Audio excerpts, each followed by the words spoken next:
He knocked my mom out the top of the stairs. I could see him coming down the stairs, just dragging her.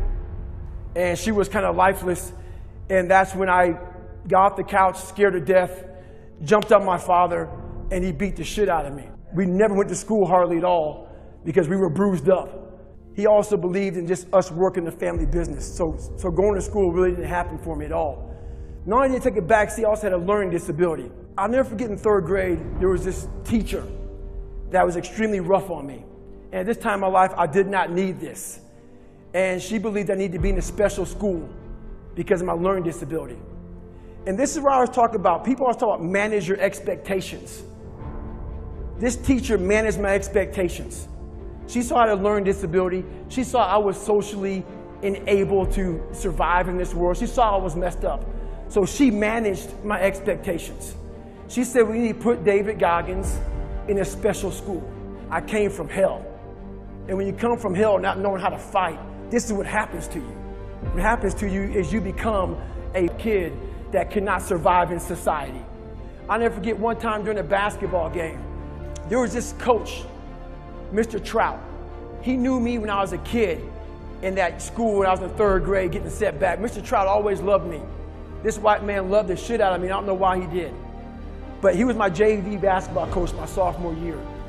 The visiting team was at our home stadium. It was at the end of the game, and the visiting team started chanting. I was the only black person in the whole daggone stadium. They started chanting, nigger, nigger, nigger. That's all I remember. At that time in my life, that's all I remember. But now at 42 years old, I can look back on that time with clear eyes and a clear mind and see what Mr. Trout did for me. He went in that locker room where I was crying and upset, and he cried with me. This white man cried with me, but at that time in my life, I didn't see that. All I saw was red. I saw hate. This whole town hated me. Everybody's against me. My mind lost it. And for some reason, I couldn't sleep on my bed. Until this day, I don't know why the floor felt so comfortable. And at 22, 21 years old, I went from 175 pounds to 297 pounds. Fat, out of shape, insecure. I was everything everybody said I was going to be. That's what I was. And it makes you feel like shit. So I got a job spraying for cockroaches at nighttime. Not saying it's a bad job, but I didn't want to do it. So for about 6 months, I went around to your local eatery spraying for cockroaches. This one night I came home, the first thing I do, I walk in my living room, turn the TV on. First thing I do, and then walk back to to take a shower. And I would listen to the TV as I was trying to take a shower. This day changed my life. It held me accountable for what I wasn't facing in life. They're going through Navy SEAL training. And I sat down. I came out of the shower and I sat down. Something brought me back to sit down and watch these guys go through hell. I saw a ton of them quitting, ringing the bell. Ringing the bell means you quit Navy SEAL training. I saw them putting their helmet down. This went on through the whole show. And it finally got to the very end. There was about 15 to 20 guys at the very end. And this one statement changed my life. They were all sitting there in their dress whites. And this CO, this commanding officer, stands up in front of these men. And he looked sharp, and I could tell he stood for something. And he said, we live in a world where mediocrity is often rewarded. These men up here detest mediocrity. When you hear a statement like that, it forces you to think about yourself. I wasn't even mediocre. I wasn't anything. I was at the bottom of the barrel of life.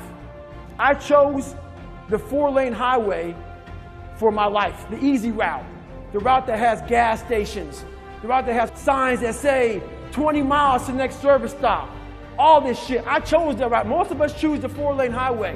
When I was born, there was also a shovel over here in the corner. No one wants to go to the shovel. They want to choose the 4-lane highway. That's the nice route. The shovel means you're going to hurt. The shovel means you're going to suffer. The shovel means you're going to hit rock a lot of time. And we all know what digging through rock is like. When you hit a root, You gotta get some more tools out. If I had no more tools, just a shovel. I was choosing the 4-lane highway. This is when I decided to pick up that shovel that we all decided not to take. I had to make a change in my life. So I said, you know what? I have to join the military. I went on a Navy SEAL training. Became the only person, I believe, in history to go through 3 Navy SEAL Hell Weeks in 1 year. I completed 2 of them. Hell Week is 130 hours of continuous training. You might get 2 hours of sleep. The first few weeks get you ready for this hard 1 week of training. I had to become obsessed. No matter what was in front of me, I had to figure out a way to overcome it. So when things hit you in life that you're afraid of or you're not good at, the first thing you're going to say to yourself is, why am I here anyway? This isn't for me. The water's too cold. The sun's too hot. I'm getting up too early. Why am I doing this to myself? That's what the normal mind says.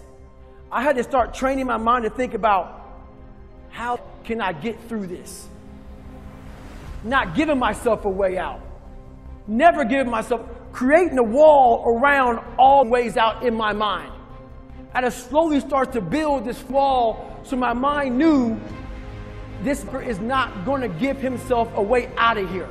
In my first Hell Week, I had a huge setback. I was broken.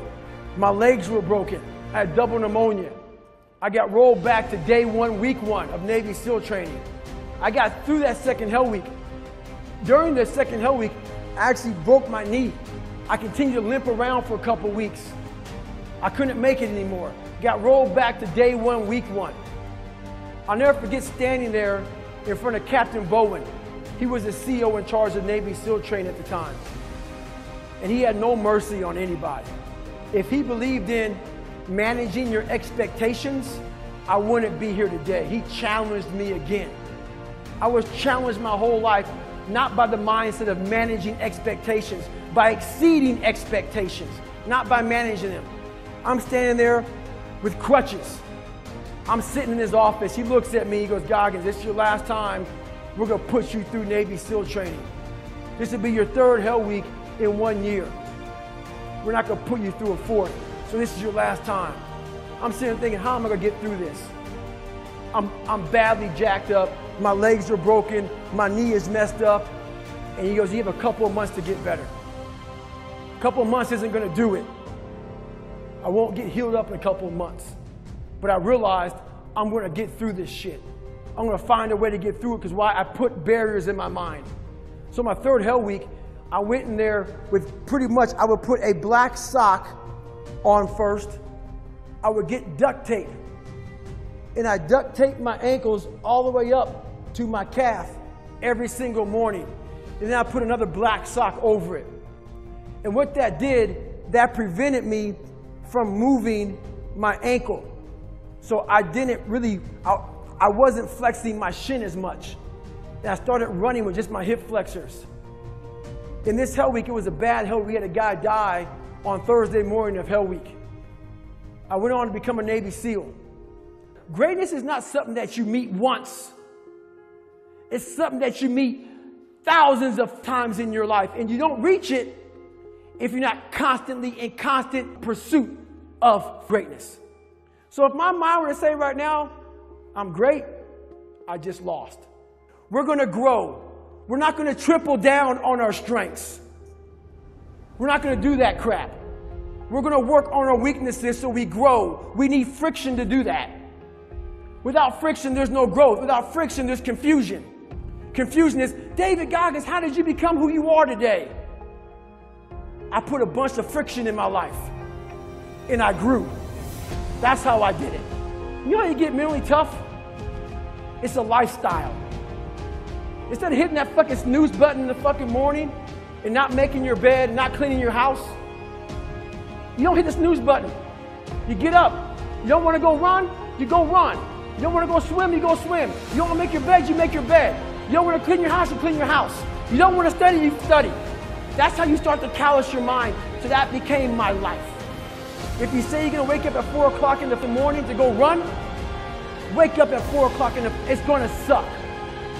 It's not going to be fun. Do something that sucks every single day of your life. That's how you grow. Embrace the suck.